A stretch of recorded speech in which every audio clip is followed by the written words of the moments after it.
parece? En el nombre del Padre, del Hijo y del Espíritu Santo. Amén.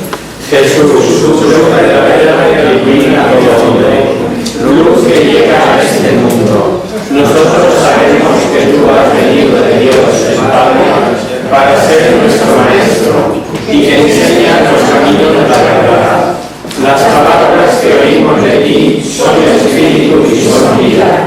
Pero ¿quién es digno de abrir el libro rompiendo el sello? Tú solo, tú que diste vida por nosotros y nos compraste para Dios con tu sangre. Danos a conocer los misterios del reino de Dios y las inagotables riquezas de tu corazón. Descúbrenos los tesoros de la sabiduría y de la ciencia de Dios en ti se ocultan. Haz que tu palabra penetre en nuestras almas, guíe o alumbre nuestros pasos, ilumine nuestra senda hasta que amanezca el día y sigue las tinieblas.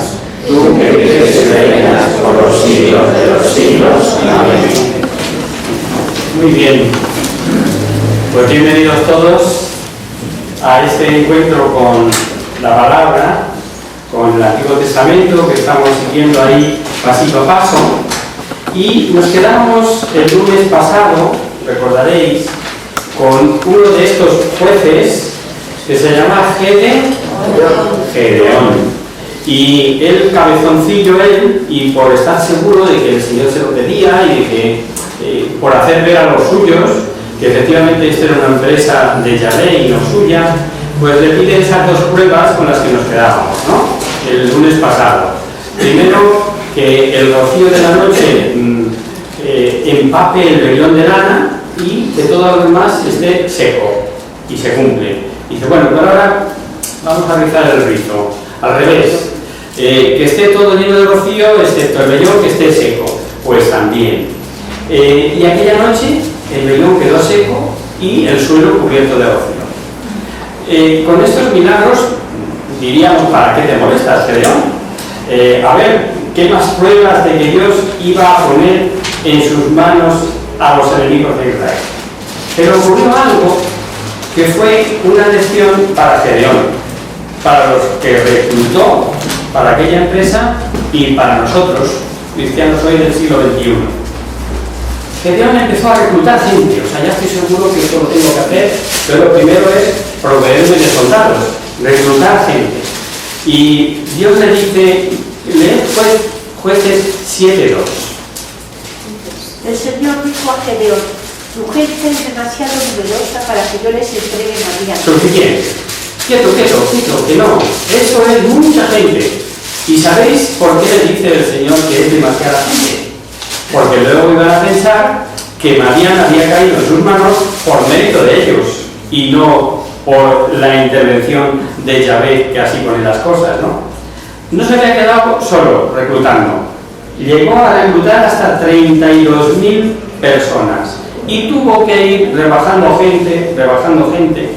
Empezó por eliminar a los más cobardes, los más temerosos, aquellos que fueron ahí un poco por compromiso. Esos fueron los primeros que eliminó. Luego, según el Señor le pedía, iba rebajando gente y de 32.000 que empezó, se quedó con 300. Y Dios le dice, 7:7. Entonces dijo el Señor a Gedeón, con los 300 hombres que han bebido el agua alimentadas os libraré y os entregaré Madián. Todos los demás que se vuelvan a su casa. Perfecto. No, así no podían pensar que el mérito era suyo. Un mérito de tan corto ejército, con todos los que iban, pese a estar ya seguro de la ayuda divina, después de haber pedido tanta prueba, Gedeón, como siempre, todos los elegidos por el Señor, pone de su parte cuanto puede y sabe. Y después de analizar las fuerzas enemigas, ¿sabéis lo que ocurrió? Leed en el 16, 7:16.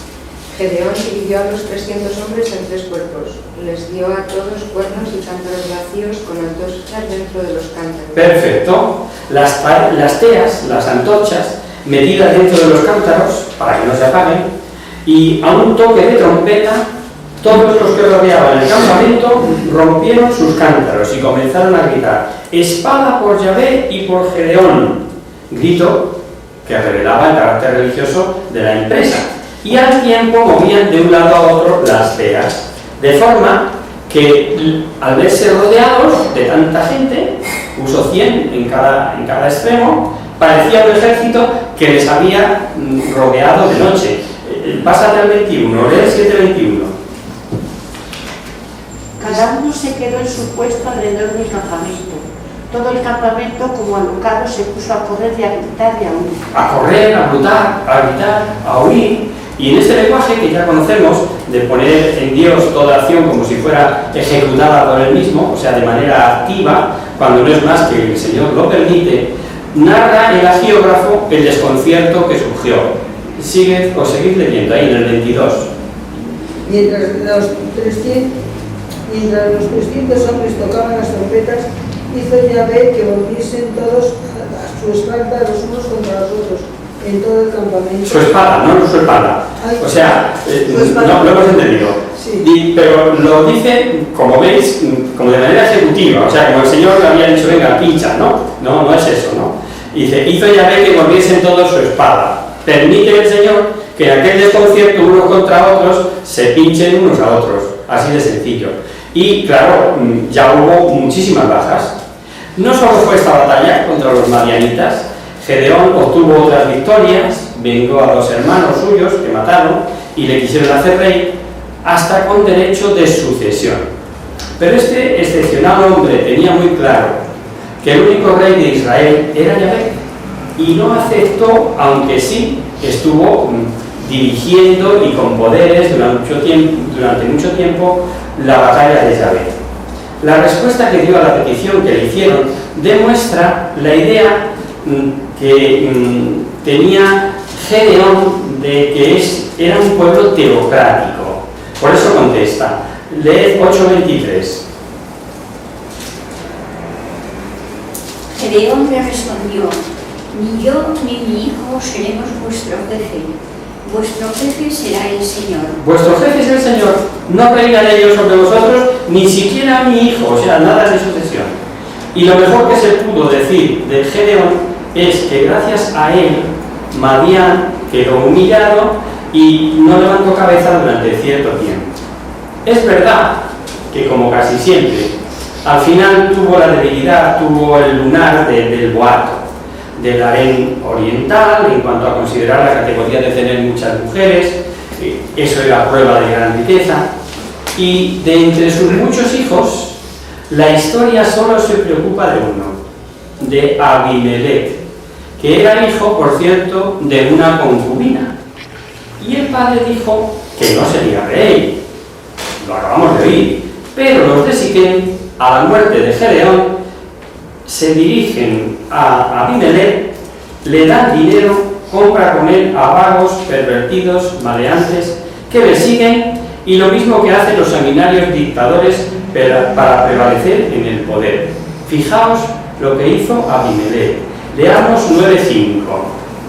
Él fue a casa de su padre en Ofrá y mató a sus hermanos, los hijos de Jerubbaal, a los 70 a la vez. Se cargó a los 70 hermanos. Así no hay nadie que me haga sombra. Y solo se escapó ¿quién? Jotán, el hijo menor de Jerubbaal, que se había escondido. Efectivamente. Solo se salvó Jotán, y con motivo de recriminar a los que habían elegido a Abimelech como rey y la ilegitimidad de la elección, hizo circular una fábula que recoge el capítulo 9 de este libro. De las pocas que hay solo 2 fábulas en el Antiguo Testamento. Una es esta, y que os recomiendo que leáis, que es muy pintoresca. Está en el capítulo 9. Vamos a leer un par de versículos, 9-8. Una vez los árboles quisieron elegirse un rey. Dijeron al olivo: sé nuestro rey. Suficiente, ahí empieza, ¿no? Una vez los árboles quisieron elegirse rey y se dirigen en primer lugar al olivo, quizá porque a los reyes les ungían con aceite, y tal vez por eso dice la fábula que primero se dirigen a él. Pero este dice: no, yo no, voy yo a renunciar a mi aceite, que es mi gloria ante Dios y ante los hombres, para y a mecerme sobre los árboles. Ante la negativa, sigue diciendo este famoso apólogo o apologista de Jotán, que fueron preguntando a la higuera, a la vid, y todos se negaban por las mismas razones. Y que al negarse las plantas, digamos, nobles, las que daban fruto, las fructíferas, se fueron a la zarza, a la espinosa zarza, y ésta aceptó exigiendo que se pusieran todos a su sombra. ¿Habéis visto zarzas por ahí? ¿Cuántas sombras da una zarza? Pero si son hebras sueltas, hombre, por Dios. Bueno, pues tiene la fábula lo que tiene de fábula, mucha retranca. O sea, está diciendo ya a lo más despreciable, esa sí acepta. A eso se están refiriendo con Abimelech. Pero poco le duró a Abimelech el mando. Insurrecciones, represalias, destruyó Siquén, y como todos los habitantes habían refugiado en la fortaleza, fijaos, ordenó a todos los suyos que cortasen ramas, que llevaran leña y que incendiaran la torre de Siquén. Leed en el 949. Y todos sus hombres cortaron cada uno su rama, luego siguieron a Abimelech, pusieron la rama sobre la cripta y prendieron fuego a la cripta con ellos debajo. Así murieron también todos los habitantes de Siquén, unos 1000 hombres y mujeres. Entre hombres y mujeres, unas 1000 personas que se cargó con este incendio. Quiso ir contra Tedes y usar el mismo método que usó allí, en Siquén, con lo que se habían refugiado en otra torre, pero allí no les salió tan bien. Pásate al 53. Y entonces una mujer se lanzó contra la cabeza un pedazo de rueda de marino y le rompió el cráneo. Que le rompió el cráneo. Y claro, ahí ya no se anduvo con chiquitas. Él pensaba que me han robado, pero no pudo. Abimelech pidió a su escudero que le traspasase con la espada. Esto, habréis visto películas de romanos por ahí, ¿no? Yo estoy viendo ahora la de Nerón, en el que era algo alguien que, claro, y se atrevía a suicidarse y le pide que le ayuden a morir con la espada, ¿no? Porque es de nobleza morir a espada, no con una piedra que te han tirado. Fijaos a qué detalles se rebajaban. Bueno, el caso es que el sincretismo religioso seguía pegado a la piel de los israelitas, y allí se adoraba a Tokiski y uno más, el rey Yahvé. Y yo pregunto, hoy no será hacer orgías y aberraciones como actos religiosos, pero se hacen en el todo vale. Bueno, hombre, no hay que ser tan exagerado. En fin, tampoco es cuestión de ser retrógrado, los tiempos son así, y muchos, desgraciadamente, sin negar a Dios de palabra, siguen esta moderna idolatría. El otro día decía el Papa una cita de Apocalipsis, ¿no? Que no os quiero ni fríos, o sea, os voy a vomitar de mi boca porque no sois ni fríos ni calientes, refiriéndose a eso, a la indiferencia, a la apatía religiosa, al bueno. Es la mayor idolatría que se da hoy, la más generalizada por lo menos, porque hay otras y muy superiores a esa, sobre todo los que viven pendientes del dinero y el poder es el dinero es el Dios, ¿no? Pero al margen de esa que está tan clara, la de la apatía, que Dios no nos pille por ahí. Yo se lo pido todos los días, ¿no? No servirán al pecado bajo el nombre de Baal o de Astartes, a los dioses de Moab o de los filisteos, pero se sirve a otros dioses, al poder, al dinero, al placer ilícito, la de cosas que están aflorando todos los días, que por cierto debemos tener una guardia civil en cuanto a problemas o seguimiento de delitos informáticos, que debe ser de lo mejorcito que hay por ahí, porque no hay un día en que no salgan noticias que han pillado a no sé quién, con estos delitos sexuales, de pederastia, de las redes. Pues ¿qué es eso sino adorar a otro Dios que no es el Dios verdadero, ¿no? Tras los llamados jueces menores vienen otros dos, Tolá y Yair, que consintieron años de paz, y caen de nuevo los israelitas otra vez en la defección religiosa. abandono del servicio y del culto de viva Dios y entrega a los ídolos de los pueblos de alrededor. El libro sigue con su denominador común que veíamos el primer día. Dice en el 10:6, volvieron los hijos de Israel a hacer mal a los ojos de Dios. Y entre las pérdidas que sufrieron figuraba la mejor zona de pasto, en manos de los filisteos y de los hijos de Amón. Y dice el libro en el 10:8, estos afligieron y oprimieron durante 18 años a todos los israelitas que vivían al otro lado del Jordán, en el territorio de Galaad. Perfecto, muchas gracias. Y vuelta a lo mismo. Cuando apretaban las desgracias y sufrían la carencia de ayuda divina por haber despreciado al Dios único, es cuando se acordaban de Yahvé, es cuando se acuerdan de Él. El principio de este relato dice que los israelitas, que me lo he saltado, pero cuando yo estaba leyendo la otra anterior, pero conviene que lo veamos, el 10:6 entero. Los israelitas volvieron a hacer lo que el Señor les ruega. Dieron culto a Baal y a Astarté, a los dioses de Siria, a los dioses de Fenicia, a los dioses de Moab, a los dioses de los amonitas, a los dioses de los filisteos.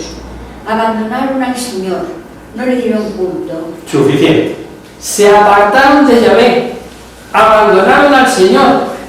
Ya no era uno más entre los otros dioses, el sincretismo religioso que os decía, sino que pasan de Yahvé. Todos los demás podríamos adorarlos, podríamos estar con ellos, pero Yahvé no, amigo, no sirviéndole más. O sea que ya ni siquiera en el sincretismo como uno más, sino directamente desprecian a Yahvé y se dan a los ídolos. Y como nos hizo libres, y como Dios respeta la libertad del hombre, ¿cómo iba a ayudarlos si le habían despreciado? Claro, carentes de la ayuda divina, porque si Dios a pesar de ella les hubiese ayudado, ojo, habría faltado, es tremendo esto, no habría respetado su libertad. Es para pensarlo, el don de la libertad que tenemos. El Señor no se mete, no puede, porque no sería Dios. A ver cómo dices esto, Adolfo. No sería Dios. Para mí, un Dios que tiene que enmendar su creación, la creación como Él la ha hecho, no sería Dios. Por tanto, si nos crea libres es con todas las consecuencias. Consecuencias para bien y consecuencias para mal. Ya lo hemos explicado en otras ocasiones, ¿no? Pero es libertad. Pero claro, el hombre vuelve a Dios. Vuelve a Dios, ¿y Dios qué? Pues no lo rechaza. Una, otra, 1000 veces que un alma sea infiel, si vuelve a Dios, Dios no le desprecia. Será por eso por lo que Jesús quiso que su imagen del crucificado, con los brazos abiertos siempre, quede perenne en la iglesia. Pero había un problema. Ahora no tenían caudillo que les mandara, ahora no había pesos pesados entre los líderes de su pueblo para que les saque las castañas del fuego. Dice Ricciotti que en realidad había uno, pero vivía lejos porque había sido expulsado de sus familiares que le odiaban. Se trata de Jefté, que habéis oído hablar del juez Jefté, o por lo menos de Carrilla cuando se dice los jueces Gedeón, Jefté, Sansón, ¿verdad? Bueno, pues este Jefté, odiado por sus hermanos porque era hijo de una prostituta, pero se había convertido en un fuerte guerrero y cabeza de bandas aventureras y beduinas. Y como vieron que este sí les podía salvar, amigo, se acabaron los perjuicios de ser hijo de una meretriz o de una cortesana. Ojo, como si la culpa hubiera sido de él. No lo perdáis.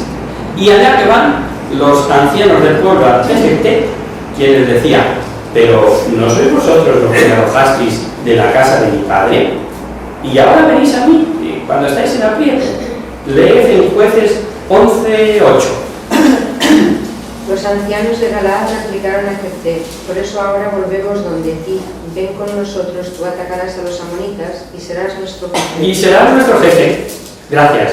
El jefe, el bueno de Jefté, el jefe, brotó dentro de sí todo su sentimiento religioso.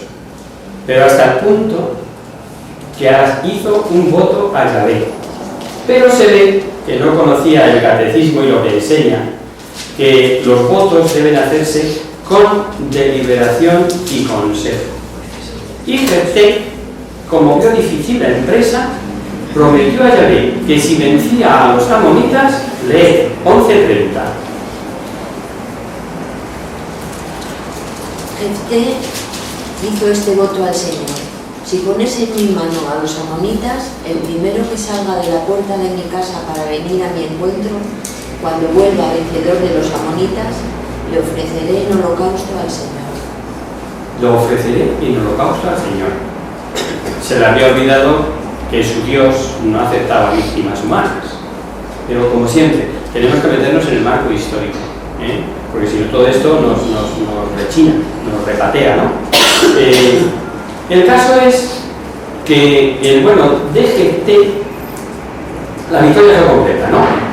20 ciudades recuperaron los israelitas, y con esa táctica suya de guerrillero que no atacaba de frente, 20 ciudades vencidas. Llega hasta la retaguardia de los amonitas y vence. Pero para festejar con alegría la victoria, la primera que salió al encuentro de Jefté, ¿a que no sabéis quién? Su hija. Iba con tímpanos, danzas, era su hija única. Nos podemos imaginar cómo quedó Jefté. Al verla, dice que rasgó sus vestiduras, leerlo en el 11:36. Ella le dijo: si te has comprometido ante el Señor, Padre mío, cumple tu promesa respecto a mí, ya que el Señor te ha concedido vengarte de tus enemigos, los amonitas. Y añadió: concédeme esta gracia, déjame libre 2 meses. Venía por ahí un poquito antes. Bueno, lo leo, me parece que están en 35. Ay, hija mía, me has abatido del todo y tú misma te has abatido al mismo tiempo. He abierto mi boca a Yahvé y no puedo volverme atrás. Y entonces cuando la hija le dice esto, ¿no? Aunque algunos antiguos exegetas, quizá por un sentimiento de piedad, creían que la inmolación de la hija de Jefté fue algo simbólico, la mayor parte de los exegetas, y con arreglo al relato, se inclinan en que se dio de verdad. De lo contrario, el relato hubiera sido un absurdo. Y no olvidemos que aunque los judíos tenían prohibida la inmolación de seres humanos, la influencia de los pueblos vecinos les empujó más de una vez a realizarlo. Además, fijaos, Jefté había estado alejado de los suyos, era jefe de una banda de salteadores, era Arturo Jiménez de turno. Tampoco nos podemos extrañar que lo que le saliera como lo más puro, como lo que podía ofrecer a Yahvé, era lo que estaban ofreciendo los demás, lo que entendían que era lo mejor que se podía ofrecer. Y por parte de este padre, él creyó que obraba con fidelidad a Yahvé, aunque le costara tanto cumplirlo, porque esto tampoco podemos perderle de vista. Sus victorias las consideraba como conseguidas con la ayuda de Yahvé, y es uno de los jueces que figura en la carta a los hebreos, a la que he mencionado ya en otras ocasiones, en el capítulo 11, si queréis leerlo por curiosidad, en Hebreos capítulo 11, ahí hace referencia de todos los que por fe contribuyeron a la historia de la salvación, ¿no? Y viene este Jefté también, ¿no? La joven aceptó el voto del padre y solo le pide 2 meses de libertad, y como la mayor desgracia que podía tener una mujer en aquellos tiempos era morir sin dejar hijos, leemos ahora sí, perdona que te cortara antes, en el 37, 11:37. Y añadió: concédeme esta gracia, déjame libre 2 meses. Durante ellos recorreré los montes con mis compañeras, llorando por tener que morir sin hijos. Llorando por tener que morir sin hijos. Y él le dijo: vete. Suficiente. No es de extrañar la poca consideración que tenían entonces por la mujer. Lo poco que pintaba en la sociedad, naturalmente, las tenía que empujar a considerarse como algo propio de la mujer, y es que por ellas, y solo por ellas, y esto es inquepinable, se da la descendencia. Esa es la mayor baza que ellas tenían, o que bueno, todas las mujeres tienen, ¿no? Y al no tenerlo, el no tener descendencia, para ellas era la mayor desgracia.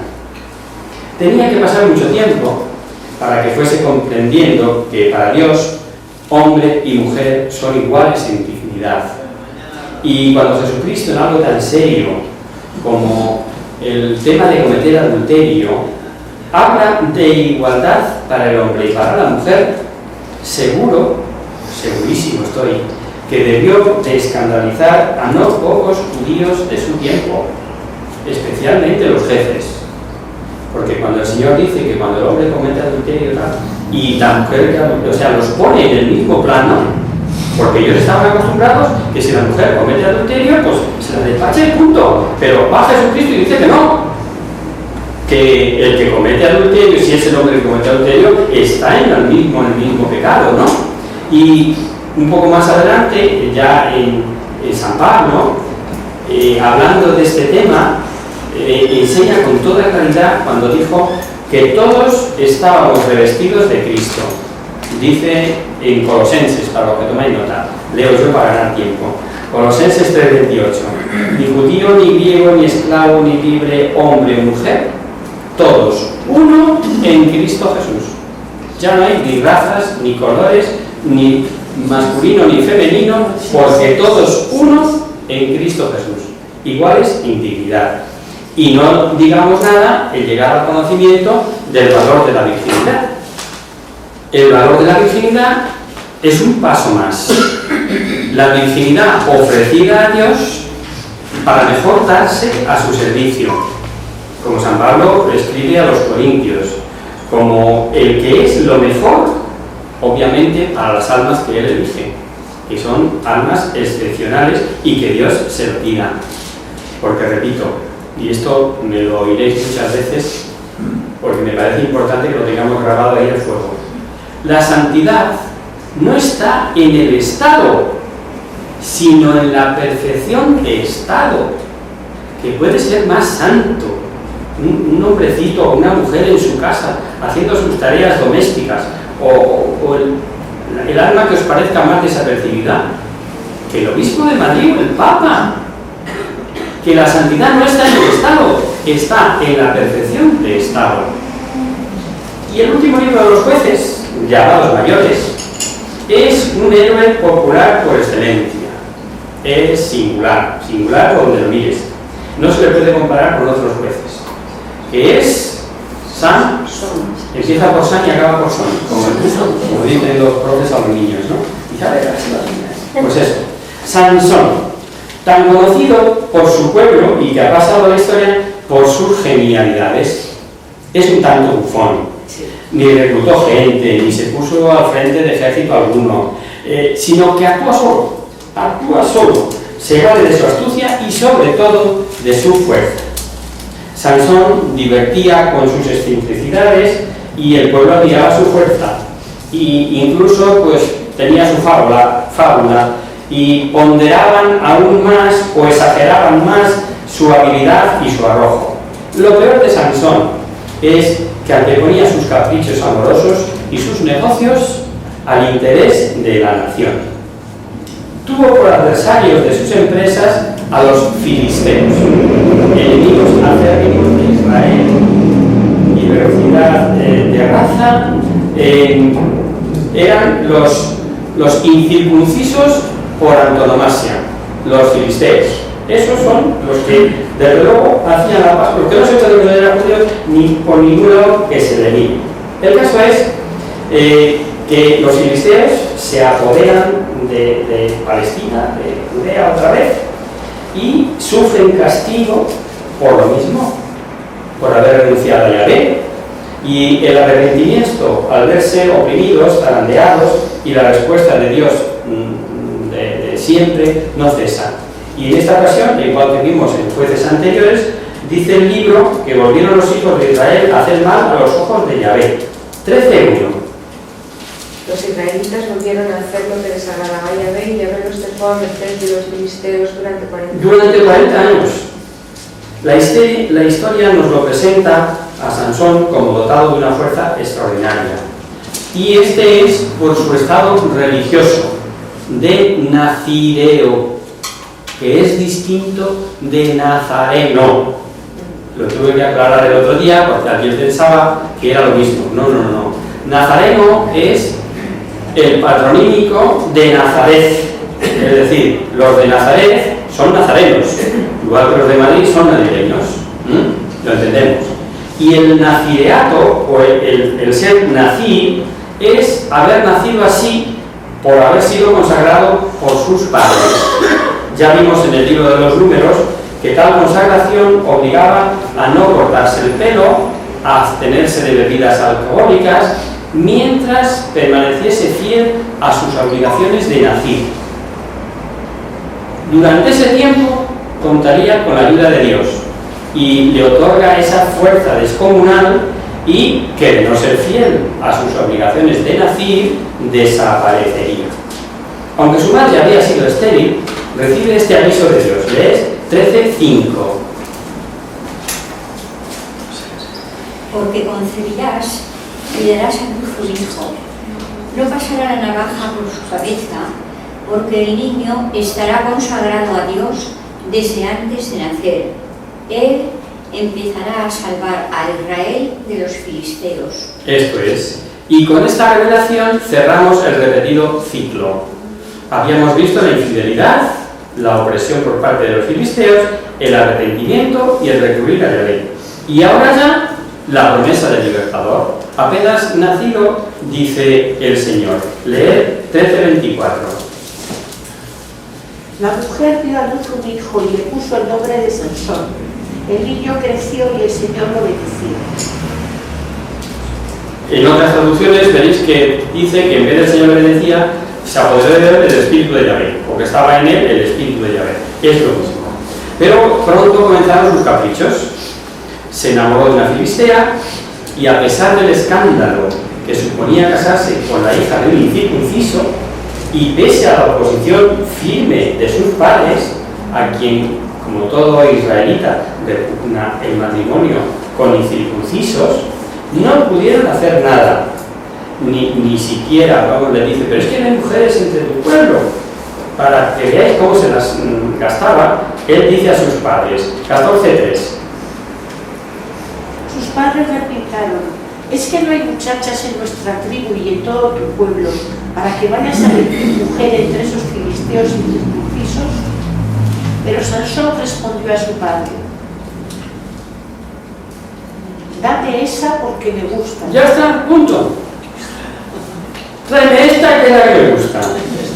Los que sabían, lo que no sabían sus padres es que Dios permitía que en esta ocasión el uso de la libertad de Sansón, este capricho, y con este obrar los hombres con su libertad, Dios va a comenzar la obra para la que estaba destinado Sansón, que era liberar a Israel de los filisteos. Y yendo una vez a visitar a su prometida, en el camino encontró un león, y 14:6. El espíritu de Yahvé lo invadió y, sin tener nada en la mano, Sansón despedazó al león como se despedaza a un cabrito. Así como nada, como el que destroza un cabrito destrozó al león sin ningún utensilio en la mano.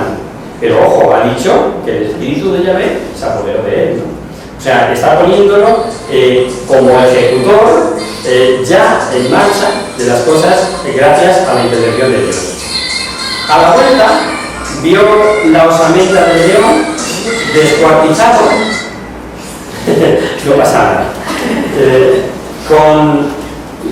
que tenía ya entre sus huesos, en la cabeza, abejas, y las abejas habían hecho un panal y tenía miel, y ni corto ni perezoso comió de la miel, algo que tenemos que tener en cuenta después.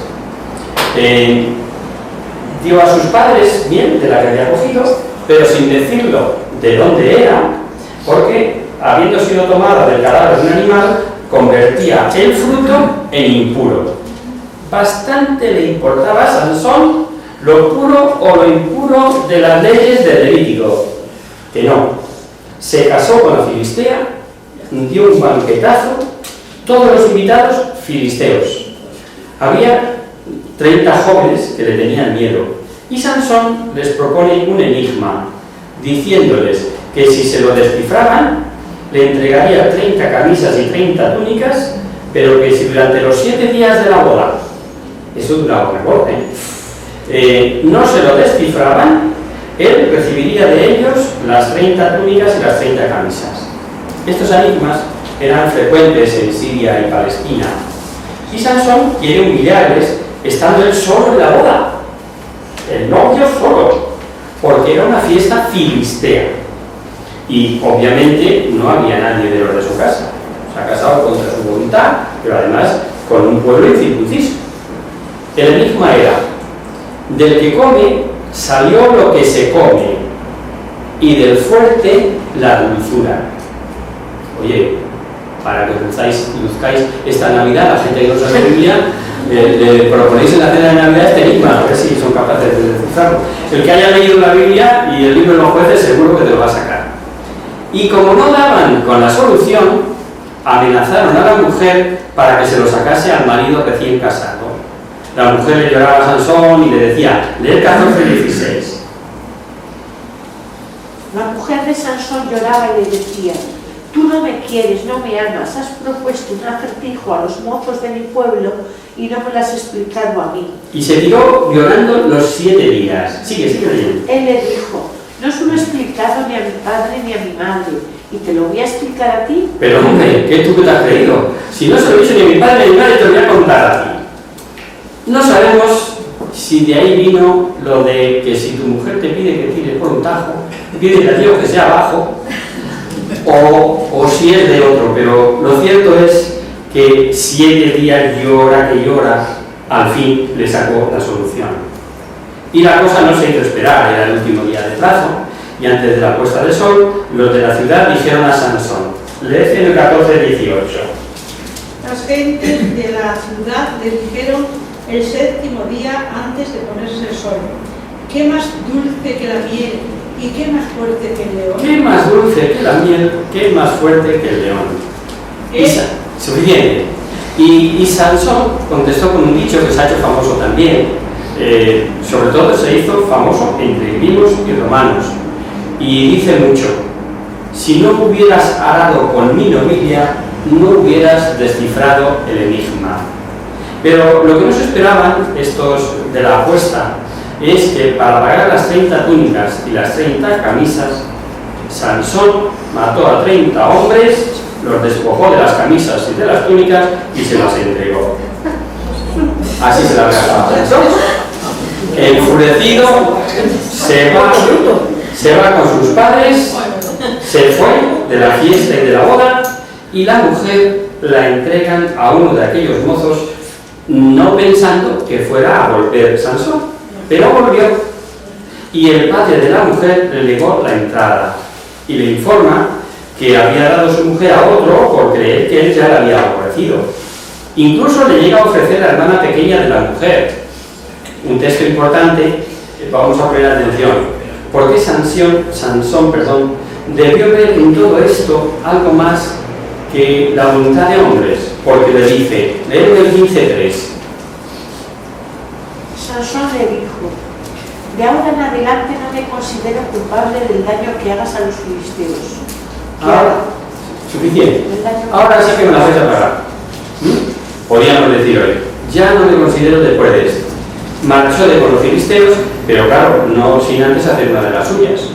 Cogió 300 zorras, a todas las zorras de 2 en 2, cola con cola, las puso teas encendidas y las soltó por las mieses de los filisteos. Os podéis imaginar la que se dio: gavillas, olivares. Los filisteos, al enterarse de que había sido Sansón, porque le habían entregado su mujer a otro, los filisteos quemaron a la mujer y la casa de su padre, tal para cual. Sansón, enterado, se lanzó. 15:7. Sansón les dijo: esto habéis hecho, pues yo no descansaré hasta que me haya vengado de vosotros. Suficiente. ¿Esto habéis hecho? Pues ahora lo vais a enterar. Sin duda, para evitar la guerra, los israelitas, porque no tenemos que olvidar que estaban sojuzgados por los filisteos. O sea, vamos, estamos hablando del que nos manda, el que domina, le está haciendo todas las faenas este niño, este forzudo del pueblo de Israel. Y claro, los israelitas dicen, hombre, a ver cómo arreglamos esto. Entrégate a los filisteos, y déjate atar con cuerdas nuevas. Y los filisteos saltaron de júbilo al tenerle con ellos y atado. Pero entonces, leen el 15-14. Cuando llegaba a Nejí y los filisteos corrían a su encuentro con gritos de triunfo, el espíritu de Yahvé vino sobre él. Los cordeles que sujetaban sus brazos fueron como hilos de lino que se queman en fuego, y las ligaduras se deshicieron entre sus manos. Se hizo polvo las cuerdas en un momento, y eso que eran nuevas. Y como vio cerca una quijada de un asno, cuenta la historia, que mató con ella a 1000 filisteos. Ya sabéis que el tema de los números, lo hemos explicado en otras ocasiones, es muy relativo. No hemos contado que mató a los 199 y que faltaba 1000. No. Lo que dice es que mató muchísima gente, que mató a diestro y siniestro, valiéndose de una quijada de un burro. La siguiente fue que en Gaza se unió a una meretriz y, enterados los filisteos, cuando estaba con ella, cerraron bien las puertas con intención de matarle al llegar el alba. Imaginaros una ciudad, pues de las ciudades medievales, no sé, Ávila, Lugo, una ciudad amurallada, que las puertas son a Toledo, lo tenemos ahí, me parece que todavía hay una puerta, la puerta de no sé qué ahí en Toledo, que está abierta, o sea que se ve la puerta, ¿verdad? Bueno, pues eso, la ciudad cerrada y la puerta cerrada, pues ya le tenemos, ya le hemos pillado. Este ya no se nos escapa de aquí. Y con intención de matarle, lee en el 16:3. Sansón estuvo acostado hasta medianoche. A medianoche se levantó, agarró las 2 hojas de la puerta de la ciudad con las jambas del cerrojo, se las echó al hombro y las llevó a la cima del monte que está frente al Hebrón. Como si fuesen de papel. Arrancó las cuerdas con cerrojos y bisagras y todo, y se la llevó al monte. El final de Sansón es de los relatos de la Biblia, yo creo, más conocidos. Su caída se debió a una famosa mujer, dice el texto, que amó a una mujer llamada Dalila. Pagada por los filisteos, hizo saber el secreto de su fuerza, y Sansón le daba largas, le daba pistas falsas. Si me atan con 7 cuerdas húmedas sin que se hayan secado me quedaría sin fuerza, etcétera, etcétera. Y lo va haciendo todas las cosas y todo le falla. Y otra vez a los ruegos de Dalila le dice que si la ataban con cuerdas nuevas, otra vez te has burlado de mí, me has engañado. Es muy bonito para que lo veáis en casa, ¿no? Y así, tras varios engaños, Dalila le llegó a importunar tanto que le llegó a producir, dice el texto, un tedio de muerte, y al final cayó en la trampa el pobre Sansón. Lee en el 16-17. Al terminar, y abrió de par en par su corazón, diciendo: nunca ha tocado la navaja en mi cabeza, pues soy nazareo de Dios desde el vientre de mi madre. Si me rapasen, perdería mi fuerza, quedaría débil y sería como todos los otros hombres. Suficiente. Entonces la buena de Dalila lo acuesta sobre sus rodillas, le duerme, y cuando estaba dormido le raparon. Había perdido su fuerza. Y esta vez, al grito que vais a ver en el relato, si lo leéis en casa, los Sansón, los filisteos a ti, él creyó, como tantas veces, que tenía la misma fuerza, pero lo que no sabía, y dice el libro, es que Yahvé se había apartado de él. Cogieron a Sansón, le sacaron los ojos, le encadenaron con doble cadena de bronce y le pusieron a dar vueltas a una muela de molino. Pasado un tiempo, celebran una fiesta a su dios Dagón, y en honor a su dios, por haber dominado a este gran enemigo, según creían, le quisieron llevar allí, pero fijaros para qué, en el 16:25. En medio de su alegría dijeron: que traigan a Sansón para que nos divierta. Que traigan a Sansón para que nos divierta. Estaba ciego, humillado, pero conservaba su excepcional figura. Y así le hacen bailar al son de instrumentos, danzando de una parte a otra. Estaba siendo el hazmerreír de todos.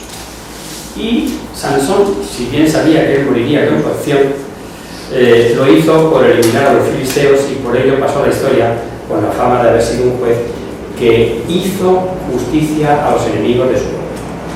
Lo que no sabían los filisteos es que durante todo el tiempo que llevaba preso Sansón, le había crecido el pelo, se volvió a sentir nazir y su espíritu se acercó de nuevo a Yahvé, su Dios.